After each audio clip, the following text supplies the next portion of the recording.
Hello, and welcome to Readings from the Pavilion End. This is Bill Rickier in Adelaide, after the fourth day's play of the third test between Australia and England.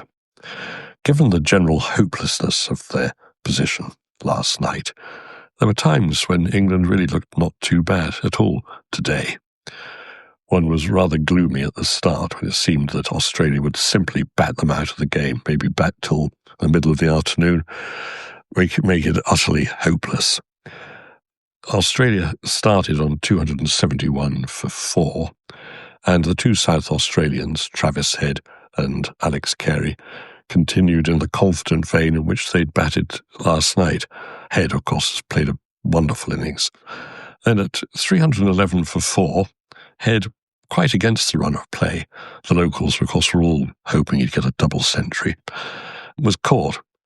A not difficult catch, as it were, by Zach Crawley, but he clearly had the sun in his eyes, and it looked as though he was going to drop it for a moment. It was another cloudless sky, not so hot today. Beautiful weather, actually. Anyway, that was 311 for 5, and the innings then began to fall apart. Ben Stokes bowled today, very steadily. He got the critical wicket of Carey. And then they lost the last 4 wickets for 20 runs, and Bryden Cast was on a hat-trick at one point. So Australia were all out for 349, and, that left England with a quite hopeless target, really, unrealistic target. But you never know. Unfortunately, they didn't start well. Duckett was out. To the second ball he faced from Pat Cummins, caught at slip by Marnus Labuschagne. Ollie Pope did his best. He tried to hang around without ever looking really permanent. It was out to an absolutely brilliant catch, again by Labuschagne at the slip off Cummins.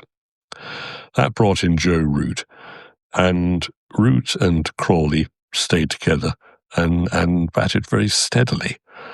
And this was particularly true of Crawley, who played a most extraordinary, unlike Crawley innings. He finished up later in the day. He was out eventually for 85 off 151 balls and really played steadily, sensibly. There are a few of his trademark drives and pulls, but he really concentrated, and it seems such a shame that so much of his career has been wasted on the apparent urge to try and hit everything as hard as possible. Anyway, Root was out to Cummins, caught a slip, a ball he could probably have left alone. It's the 13th time in which Cummins has dismissed Root. That brought in Brooke. And again, Brooke and Crawley played very sensibly for an hour or so. And it was at that point, leading up to the position maybe an hour before the close of play, when you really thought, well, you never know. If these two could stay together and stay together all the next morning, who knows, anything is possible with the incomparable Stokes still to come. But then the most extraordinary thing about this passage of play, actually, something I gleaned from ABC Radio, was that Crawley and Brooke have played about 30 or so test matches together. But this was only the second time in which they had batted together. That tells you something about baseball, I think.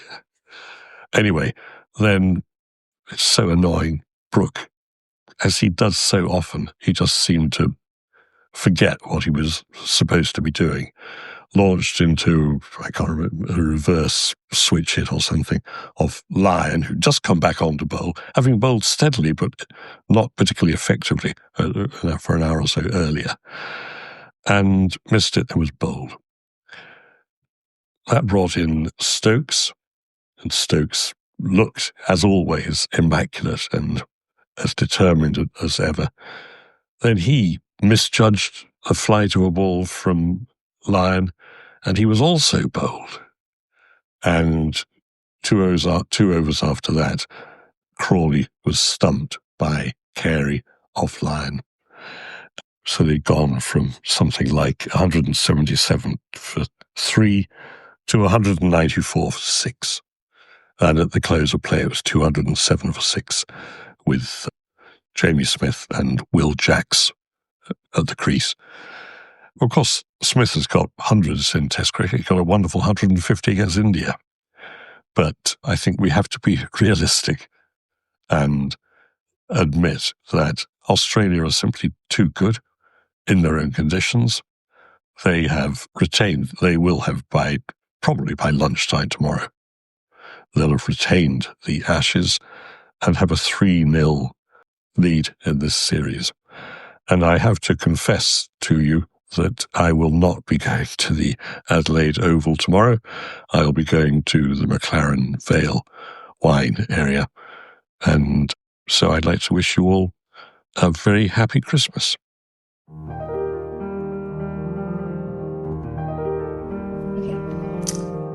Well, I hope you enjoyed that.